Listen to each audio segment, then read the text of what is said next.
के साथ साथ ममता जी को भी करा देगा। इस बार मोदी जी कश्मीर काफ़ी दिनों बाद गए, आर्टिकल 370 रिपील होने के बाद उनकी बहुत बड़ी सभा हुई वहाँ पे।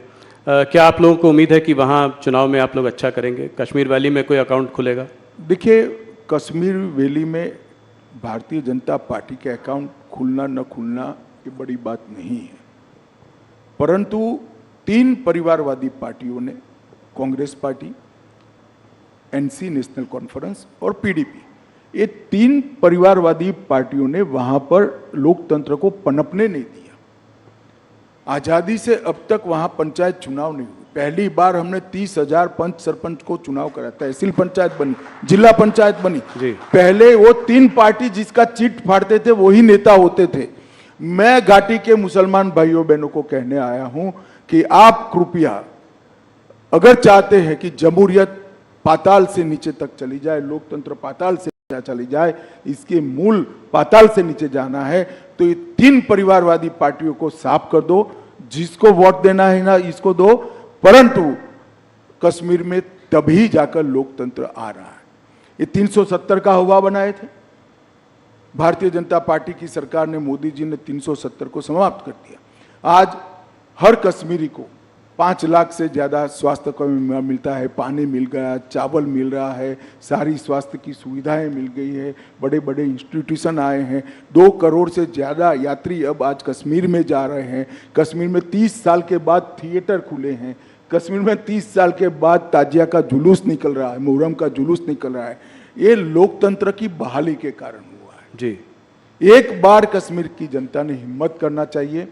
जिन लोगों ने 75 साल तक कश्मीर की जनता को लोकतंत्र से महरूम रखा, संवैधानिक अधिकारों से महरूम रखा और अपने केंद्र सरकार की स्कीमों से महरूम रखा, उनको दंड दीजिए, लोकतंत्र को मजबूत कर दिए।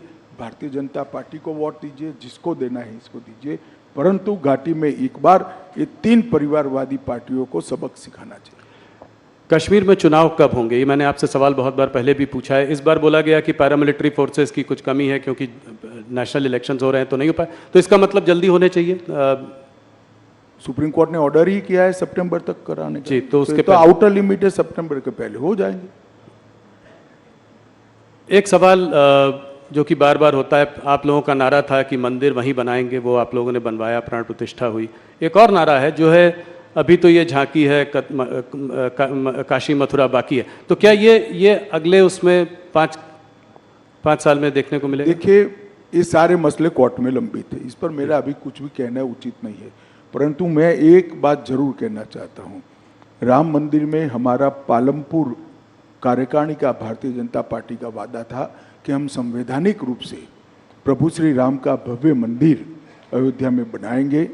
500 साल से करोड़ों राम भक्त जिसकी राह देख रहे थे, वो काम मोदी जी ने 5 साल में भी कर दिया। सुप्रीम कोर्ट का फैसला भी आ गया, भूमि पूजन भी किया और 22 जनवरी को प्राण प्रतिष्ठा कर प्रभु श्री राम को अपने भव्य मंदिर में विराजित करने का काम भी नरेंद्र मोदी ने कर दिया। और मैं मानता हूं कि ये जो दृश्य है वो क्षण है, 10,000 साल का क्षण है, मेरी बात याद रखना।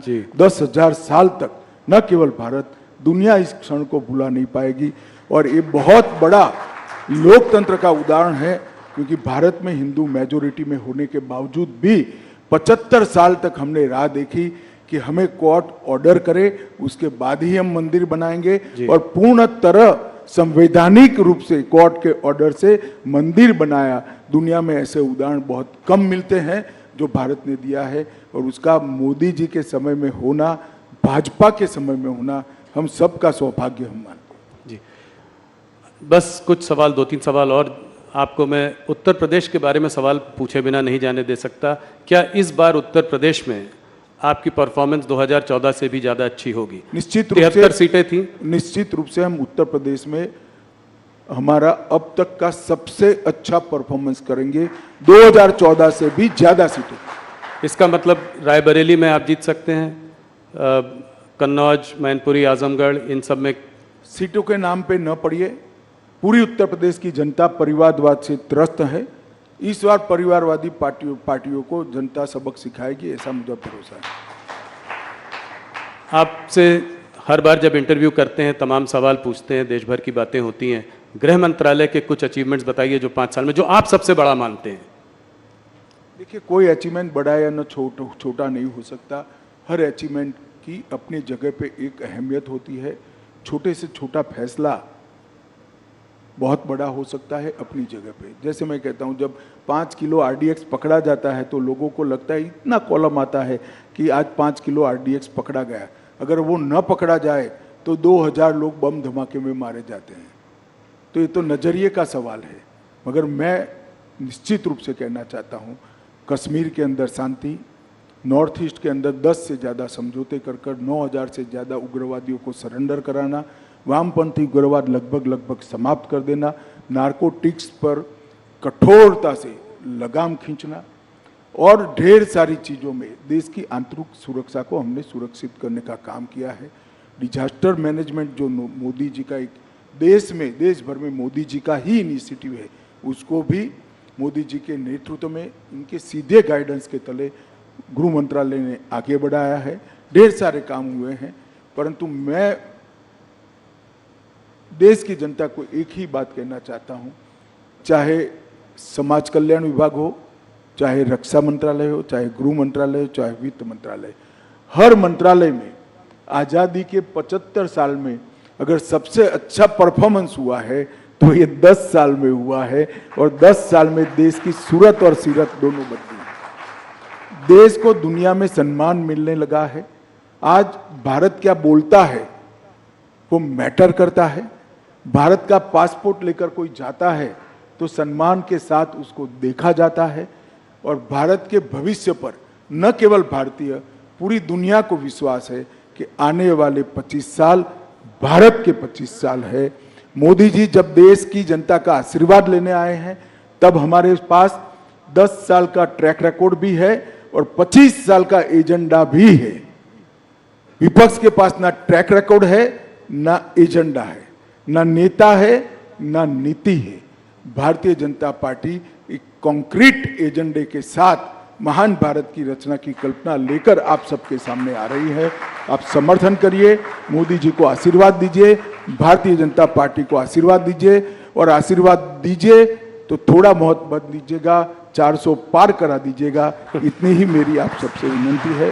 धन्यवाद। अमित जी, आप दिन रात काम करते हैं। हम लोग बात कर रहे थे, आजकल दिन में सुबह रात 3-4 बजे सुबह तक मीटिंग्स चलती रहती हैं। आज हमारे साथ आपकी धर्मपत्नी सोनल जी भी यहाँ हैं।